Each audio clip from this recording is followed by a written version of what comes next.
1983 was quite the transformative year when it comes to the history of the sport of professional wrestling. Just in the Omni in Atlanta alone, the amount of talent that came through the doors of that very, very interestingly built venue. Seriously, take a look at the inside and the outside of the Omni on the internet. You can't look now because the building's been torn down for nearly 30 fucking years. But you see how many people competed for Georgia Championship Wrestling. And you look at this one particular card that did take place 2 weeks before one event that I already retro-viewed, and I didn't even realize that this event actually particularly existed. I actually forgot that they uploaded, so I was like, oh my god, I have to dive into this. And man, oh man, you take a look at a couple wrestlers, it is interesting to see what 1984 would bring for them. I'm John Renton with the retro view of the Omni in Atlanta from August 14, 1983. There are a couple other Omni shows that they've uploaded, one from 84, and one, I believe, from 87, and I'll get to those in due time. I'm going to be doing more retro content when I can, like in September and in October, just because I'm kind of easing back a bit from focusing on so much of the modern stuff. Not like modern stuff bad, old stuff good, just I want to dive into some of the time capsule stuff. And that is what is great about the WWE Vault channel, the WCW channel, all the Vault content. So, since this does take place just a couple weeks before the event that I already retro-viewed, there's like one particular match where I see how they set all that up, and that was kind of nice. So, a very young Arn Anderson, not Marty Lundy, that was actually his name before, took on Joe Lightfoot, who competed on the August 28th card. And Joe Lightfoot, I don't get it. He wasn't bad, but he wasn't great. We did get a lot of groundwork, such as a leg vice, a sleeper, and an arm wringer. And there was a double pin, but Arn got his arm up and was declared the winner. That's pretty cool. It's also a bit weird that right around this time, 14 years later, he would be declaring his retirement. Actually, I think it was a couple weeks after, this would have taken place, 14 years and 2 weeks. But it's just wild, the career that Arn Anderson would have, and it would be cut short as far as in-ring goes. But yeah, Arn Anderson in the early stages of his career, before the Horsemen, all that, pretty cool to see. Mr. Wrestling won against Rick Rude. Oh boy, young Rick Rude when he didn't know what the fuck he was doing. Jim Cornette talked about this on the Jim Cornette Experience and Drive-Thru when he talked about working with Rude in Mid-South, the Midnight Express. Conjuring Eaton did, and Rude didn't really know what he was doing. Now, he looked great, and he would get it within a couple years, but yeah, it was tough to watch because it just wasn't there yet. Some people get it right away, and some people it takes a while. So, really, this was just a lot of, Mr. Wrestling trying to teach Rick Rude some stuff and trying to carry him along to what would become a time limit draw. And then, Rude got beaten down afterwards, beat up a bit. Mr. Wrestling was like, I couldn't beat this rookie, all that. And then I guess Rude was declared the victor on points, or because Mr. Wrestling just took too many liberties with him in the beatdown.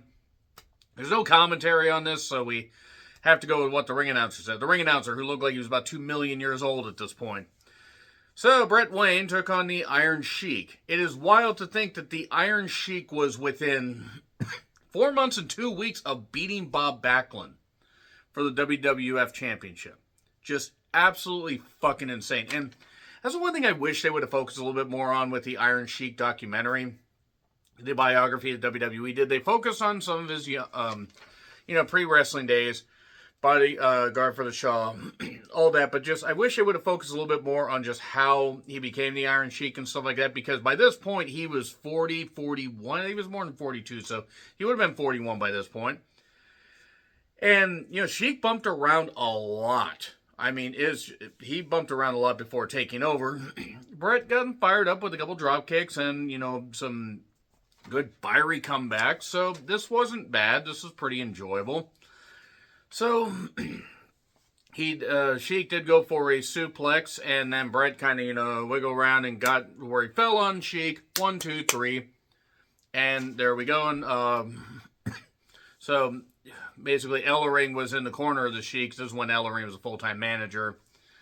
And Buzz Sawyer comes out. Buzz Sawyer and Tommy Rich come out. I believe that was Tommy Rich. And that's kind of weird because Buzz Sawyer would be managed by El Ring, but he's like, okay, enough. We need to stop this. Let's not do this anymore. Since there was no commentary, you just have to go with your eyes. So it's like it was just a little strange. So, and I also don't know if all of these were taped in sequence or if they just cobbled it together and maybe this took place after stuff, that Buzz did later in the night. No, actually it wouldn't have been later than stuff that Buzz did during the night, but it was cool. It was cool to see. So we get Rugged Ronnie Garvin, or just Ronnie Garvin at this point. I don't know if he wasn't rugged because he was Rugged Ronnie Garvin in WWF. So he took on Larry Zbyszko. National Championship match, which is like the TV title match. In the sense it's a 10-minute time limit. And sometimes they would do a 20-minute match, but the national title would only be on the line for the first 10 minutes. And Larry could generate great heat no matter where he went. The thing is after the Bruno turn, it's almost just a miracle that his career didn't fully fucking skyrocket. And I'm not saying Larry could have been a world champion in every promotion he was in. I know he was a champion in Florida. I don't know about world. I know he was an AWA champion during the very, very, very end of the AWA. I mean, at least they didn't go with Tom Zink as a champion. Imagine if they had done that, good lord. Company might have just died there that night. But 10 minutes goes by, and Ron Garvin gets the victory. Not a bad match, pretty enjoyable. And Ron Garvin would continue, to be revered as the very, very tough man that he was. And then the Road Warriors against Mr. Wrestling 1 and 2. Oh, good lord. Oh, good lord. No wonder Mr. Wrestling 1 was upset. He had to come back out and work with the Road Warriors, who were in the beginning of their run as a team. It was a national tag title match. And really, it was just a jump start by the Road Warriors. But then Mr. Wrestling 1 and 2 took over with their veteran work. And it's wild that Mr. Wrestling 2 and Animal died within the same, few months. I think Mr. Wrestling 2 was June or July of 2020, and Road Warrior Animal was September. The crowd loved it. It was really just a brawl. Someone came...